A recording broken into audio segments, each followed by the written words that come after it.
Mga kabikir, marami ang nag-request nito, itong burger buns. Kaya ito ang lutuin ko ngayon sa kaldero. Nakagawa na ako nito matagal na mga kabikir at iba din yun ang recipe nun at iba din ang recipe ngayon.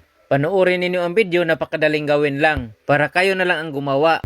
Lalo na kapag malayo kayo sa bikiri o malayo kayo sa bayan mga kabikir. At hindi naman problema sa lutuan natin dahil sa kaldero lang natin lutuin mga kabikir.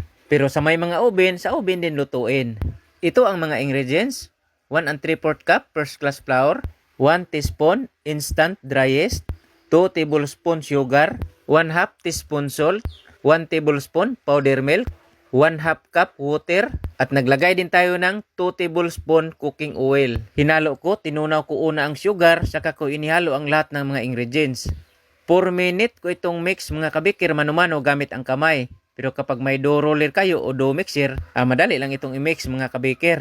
Mayroon din pala nag-request sa atin, nagawa daw tayo ng tinapay na walang shortening at walang margarin. Ito mga kabikir, wala itong margarin at wala din itong shortening. Pagkatapos mix, pinaalsa ko ito ng 1 oras bago ko ito pinigura. At ito mga kabikir, cut lang natin 1 oras na. Ang ginawa ko, pinalabas ko muna ang hangin. At pagkatapos, hinati ko ito sa 4. Tag 100 grams ang bawat isa mga kabikir. Pero depende yan mga kabikir sa inyo kung ilan grams ang putol ninyo. Pagkatapos kong mabilog, pinapaalsa ko ito ng 1 oras bago ko ito niluto. I-flat lang mga kabikir ha, bago natin paalsahin. Nagsapin lang din ako ng dahon ng saging. Bago ko ito niluto mga kabikir, pinahiran ko muna ng itlog. Saka ko nilagyan ng linga sa taas sa ibabaw ng tinapay. Pagkatapos nilagay ko sa aking lagayan, round pan.